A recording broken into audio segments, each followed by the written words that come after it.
Bismillahirrahmanirrahim. Assalamualaikum warahmatullahi wabarakatuh. Semangat pagi murid-murid. Jumpa lagi dengan Pak Fadli. Insya Allah kita akan bahas materi mata pelajaran budaya kerja bab 4 KBM 1.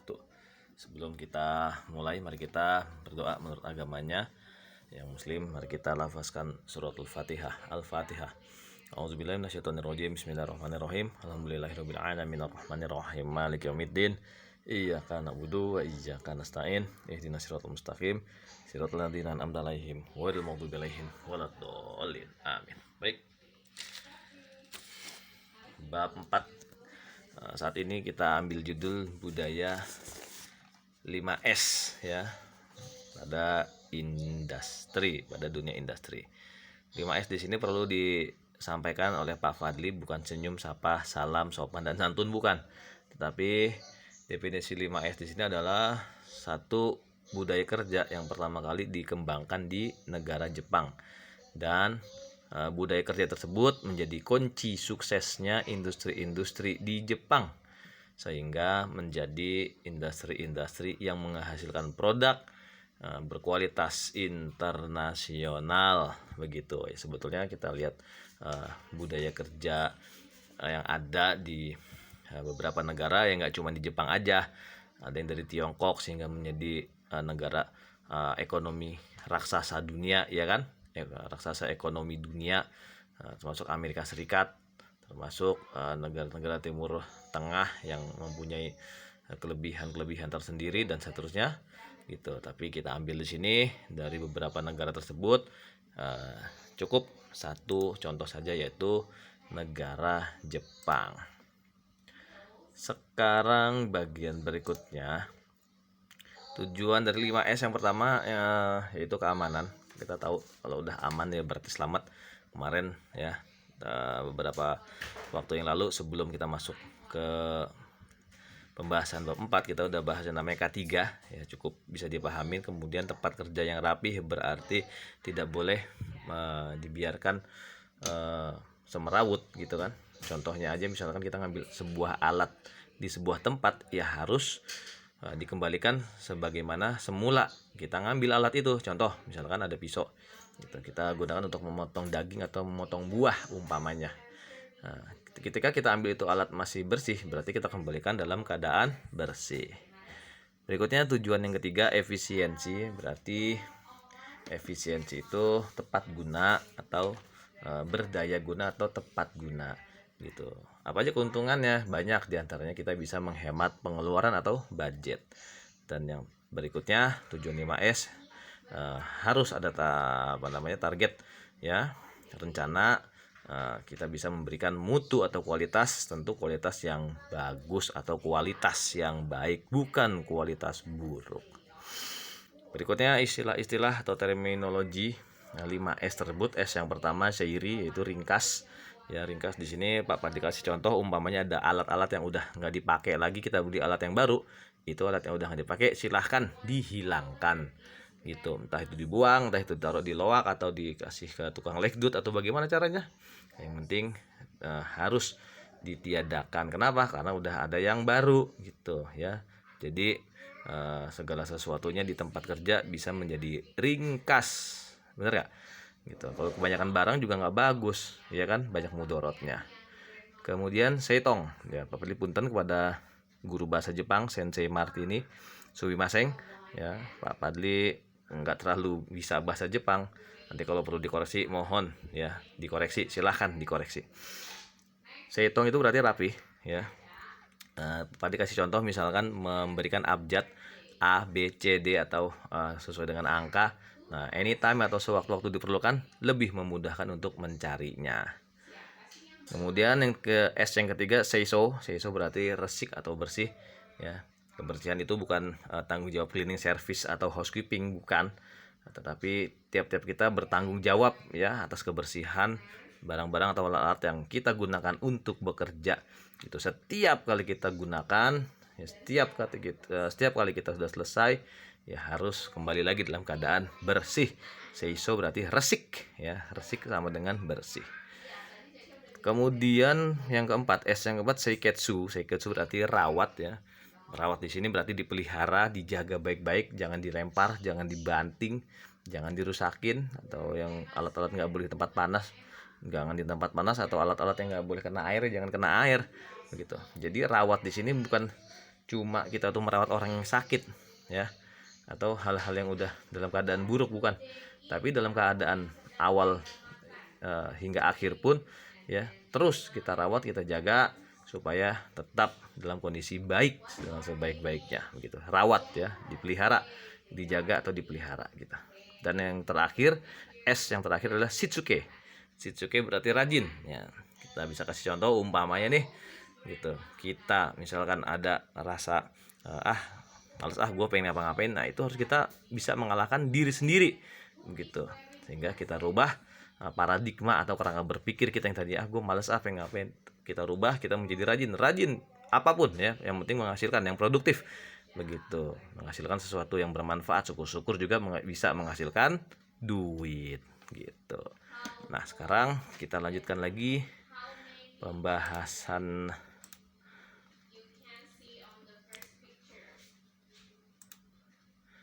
bab 4 KBM 2, masih judulnya sama, ya, 5S pada dunia industri.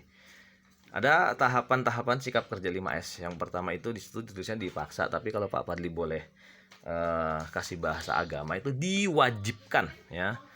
Sebagaimana kita tahu contohnya ini untuk umat Islam, perintah berpuasa, surah Al-Baqarah 183. Bismillahirrahmanirrahim. Ya ayyuhalladzina amanu kutiba alaikumusyamu kama kutiba alal ladzina min qablikum la'allakum tattaqun. Nah, itu contoh, ya. Gitu. Hei orang-orang beriman, wahai orang-orang yang beriman, duhai orang-orang yang beriman, diwajibkan atas kamu sekalian untuk melaksanakan puasa sebagaimana telah diwajibkan kepada orang-orang sebelum kamu sekalian, agar kamu sekalian menjadi bertakwa, kan gitu. Ya, jadi tahapannya itu diwajibkan. Berikutnya kalau udah ada tahapan pertama, ada berikutnya tahapan kedua, kita akan merasa harus gitu. Di sini tulisannya terpaksa, tapi kalau Pak Badli pakai bahasa agama, ya, kita merasa harus gitu. Nanti kalau udah nomor 1 dan nomor 2, tahapan 1 dan tahapan 2 udah dijalankan, akan berubah. Bukannya saya harus sholat, bukan, saya harus puasa, bukan, tetapi saya perlu puasa, saya perlu sholat gitu, atau saya wajib kerja, saya harus kerja. Ternyata bisa nanti akan menimbulkan kesadaran saya perlu kerja gitu. Kalau udah tahapan 1 dan tahapan kedua dijalankan, berarti akan masuk ke tahapan ketiga, bisa gitu, ya kan, ability, ya, atau capability gitu. Udah bisa berarti kan ringan, udah enak gitu. Dan kalau udah masuk ke tahapan 3, masuk ke tahapan 4, ya kita berarti udah terbiasa gitu, udah terbiasa, lama-lama masuk lagi ke tahapan 5, menjadi kebiasaan. Nah, ini emang mirip kan, budaya, kebiasaan, adat istiadat, mirip nggak? Mirip gitu. Tapi berhubung kita sekarang ini mata pelajarannya bernama mata pelajaran budaya kerja, berarti di nomor 5 itu tahapan 5 kita sebut saja sebagai budaya.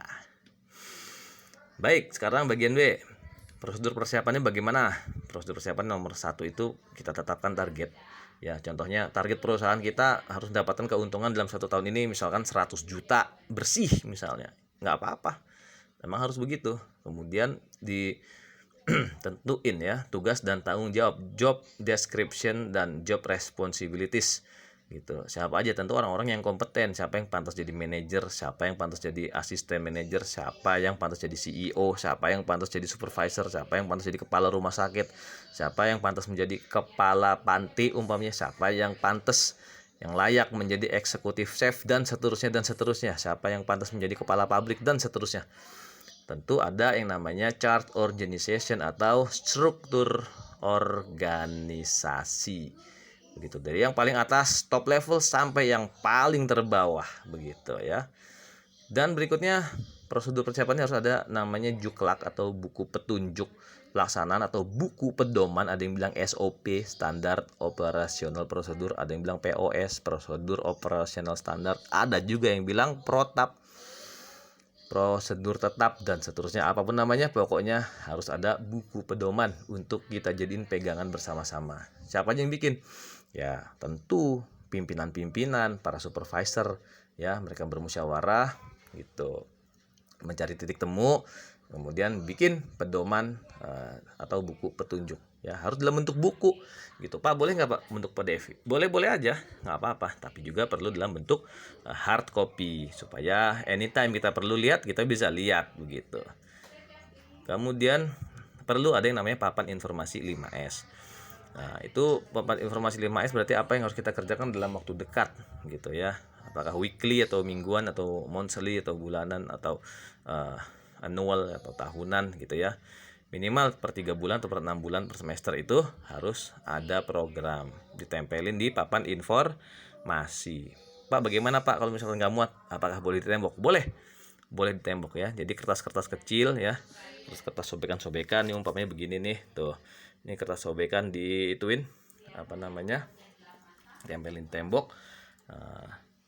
Apa yang harus di follow up, apa yang belum di follow up, apa yang sudah di follow up, gitu harus ada komunikasi ya kan.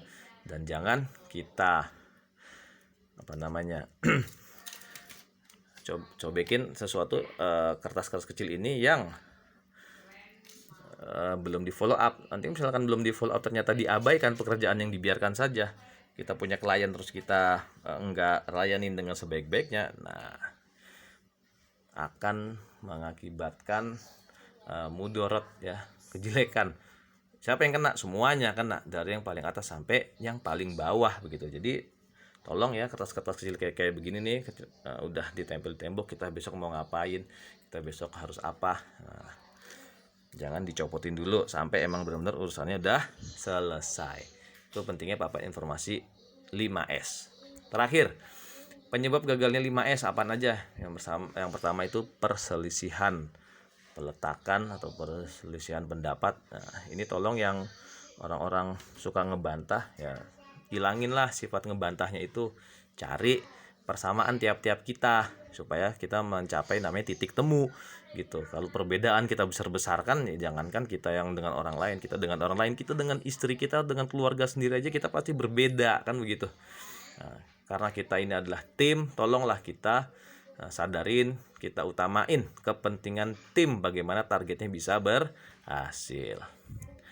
Kemudian keputusan pengadaan nggak perlu ya, ini untuk pimpinan-pimpinan. Misalkan ada mesin vacuum cleaner, kan ada mesin vacuum cleaner yang fungsi ganda, double function, wet and dry. Ada yang cuma wet doang, ada juga yang dry vacuum. Nah, misalnya udah ada kita yang ganda, misalnya mesin dengan kemampuan vacuum basah dan kering, karena emang nggak perlu, kita beli mesin yang kering doang. Nah ini kan nggak perlu, malah jadi nanti gagal 5S nya. Jadi tolong dikaji lagi, ditinjau lagi ya. Harus benar-benar yakin apa yang diadain itu memang diperlukan begitu. Dan yang terakhir, kalau ada koordinasi lemah bisa menyebabkan kegagalan dalam pelaksanaan atau penerapan 5S. Makanya itu harus ada yang namanya K3, koordinasi, komunikasi, kolaborasi begitu ya, supaya bisa semua itu terlaksana dengan sebaik-baiknya. Harus komunikatif gitu. Kita ingat ya, kita kedepankan kepentingan bersama di atas kepentingan pribadi, karena kita tidak bisa bekerja sendiri, kita butuh orang lain sebagaimana orang lain juga butuh kita. Itu aja yang bisa disampaikan dari Pak Fadli. Bapak ucapkan terima kasih dan mohon maaf. Tetap jaga iman, tetap jaga kesehatan, dan tetap bersabar. Mudah-mudahan Allah Subhanahu wa Ta'ala selalu memberikan pertolongan kepada kita. Amin ya Robbal Alamin. Sekian, assalamualaikum warahmatullahi wabarakatuh. Salam 28 Jaya.